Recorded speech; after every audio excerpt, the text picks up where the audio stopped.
S45 nach Flughafen Berlin-Brandenburg, Terminal 1 bis 2. Wir bitten um Entschuldigung. All passengers are requested to leave the train.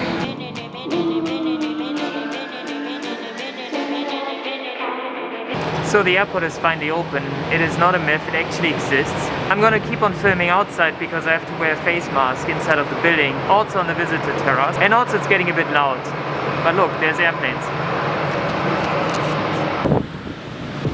Well, hello there. So why did Tegel actually close? Passenger volumes were exceeding capacity for years, and the second airport, Schönefeld, was not really helping because it was even smaller. So there was both a need for a new solution as well as a political push in the 1990s for a prestige project of a construction of a new Grand Central Berlin airport, entering the most ambitious construction project of young Germany at the time. The BER Airport was born.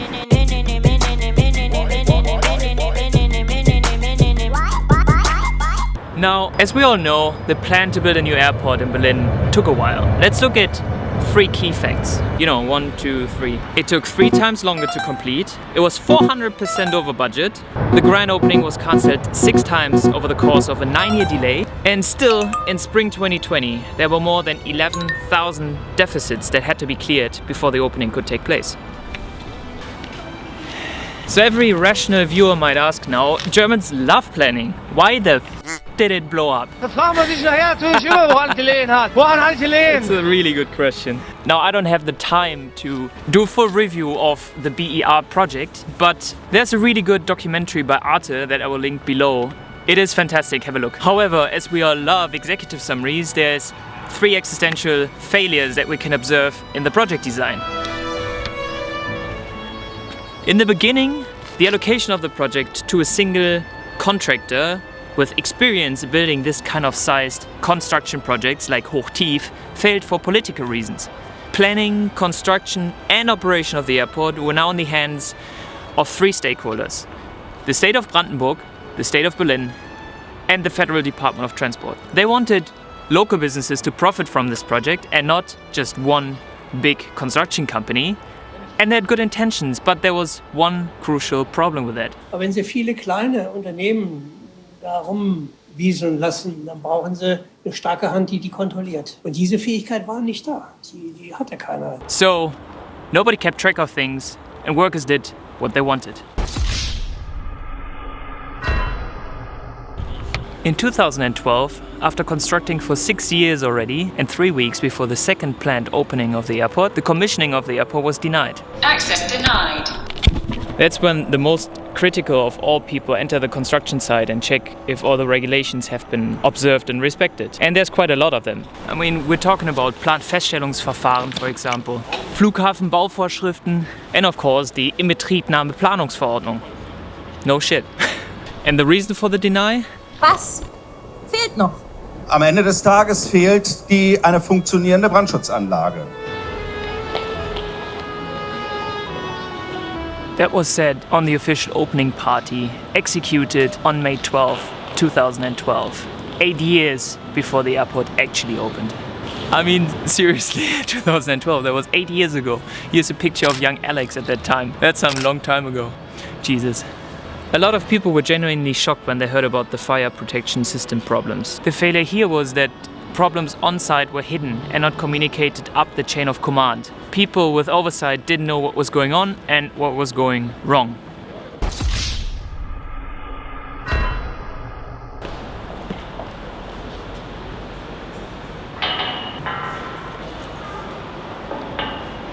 During the construction, the technical head of the project was kicked out and replaced by a part-time manager who was later also kicked out. Then, the architects and the planning team was kicked out, and with them a lot of know-how was lost too. Airport blueprints were later found scattered across Berlin in trash cans, and a lot of knowledge was lost forever. Some burned soil there, Jesus.